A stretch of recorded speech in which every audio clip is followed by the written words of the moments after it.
tell us me something about your daughters? Yes, I'm very proud of my daughters. Yeah. Yes, I have two, and both of them are opinionated and committed to being good mothers, but to fulfilling themselves independently of a family role. So one of them is an artist, and the other one, artist, astrologer, mentor. She works with women's groups, works with artist groups. Sarah, my older one, who is the artist of this family portrait. Sarah has ability, almost quite striking ability to read people. She has a strong intuition, and that intuition is often right. She has a sensibility about people and can read them very well and engages with them in interesting and very enriching ways. Sarah is a people person. Is she in London? No, she's in Portugal. She has two lovely children. And Sarah, when her father died, was very close to her father, very, very close. There is no photo where they are not touching. And very lovely relationship. But when he died, she was pregnant with her first child, and it was a very difficult time for her. But Sarah, and I have to say, like her mother, decided that grief was not going to be a burden. It was going to be a motor. And so she decided that she was going to examine, because Idris was treated in the end as an Alzheimer's patient. He had all the characteristics of an Alzheimer's patient. She actually engaged with a group of people in a home here treating Alzheimer's patient over a 3-year period. And she married her interest in the arts with her curiosity about the process of decline of people with dementia and Alzheimer's. So she actually, for 3 years, she worked in a home here, and she ended up making this book, which she called What Remains, because she used Polaroid photos. And this book actually was presented at various art book and has been highly rewarded in various places. But what she did was she understood, because and she gave it form, that whomever has this terrible challenge to live through, there's always something that remains. And what remains in every single circumstance of the people she lived with and worked with 3 years, but also in her own family, what remains is love. Every single person holds on to a love story. It can be the love of an instrument, a musician who can do nothing else, cannot concentrate, cannot think, but sits before the computer, the piano, and can play. It can be the love of a child for their mother, remembering their childhood. It's love. Idris, when he was really far gone, the only clear memory he had was of our meeting. Love remains. So Sarah did that. And Aurelie, our historian, the younger one, not as outgoing, but deeply, deeply loyal, reflective woman. Of course, she's a historian, primarily concerned with the Cold War period, American Cold War period, and her fascination with Robert McNamara. So because her interest is military history, interestingly enough.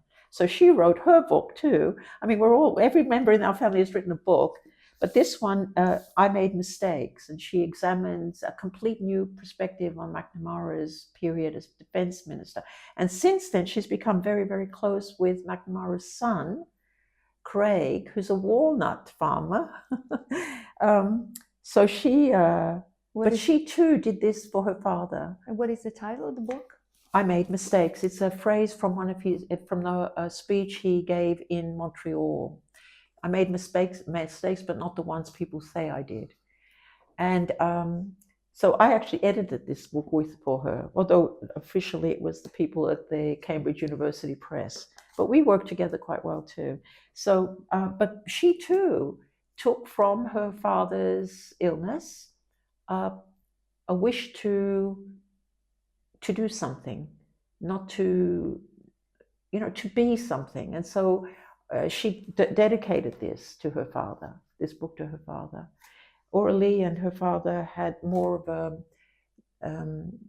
different kind of relationship. But what I find really interesting now is that she often refers to the lessons of her father. Daddy this, daddy that. In life's challenges, she constantly refers to what he taught her about how you do not, compromise values and things like that. Sometimes I feel like saying, well, Mummy taught you that too.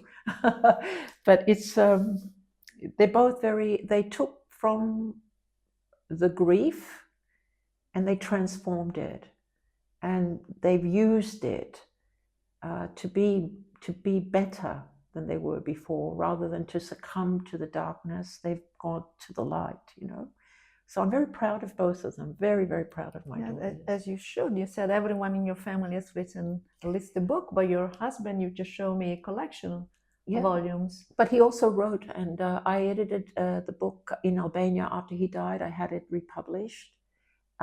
He also wrote a history of Albania, was never accepted by the French publishers because they said it was too polemical. I'm actually thinking about going back to it and maybe working with that. And those 5 volumes we did in Kosovo, but this is his articles and so on. So the girls have written. Aurelie's writing another book now, and I've just published something in Kosovo. So we value books, and we value the act of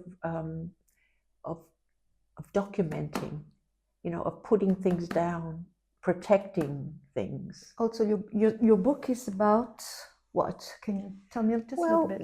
It's ostensibly it's a life story, but the fundamental question that Bernard, it's a dialogue, it's a conversation. Like this one.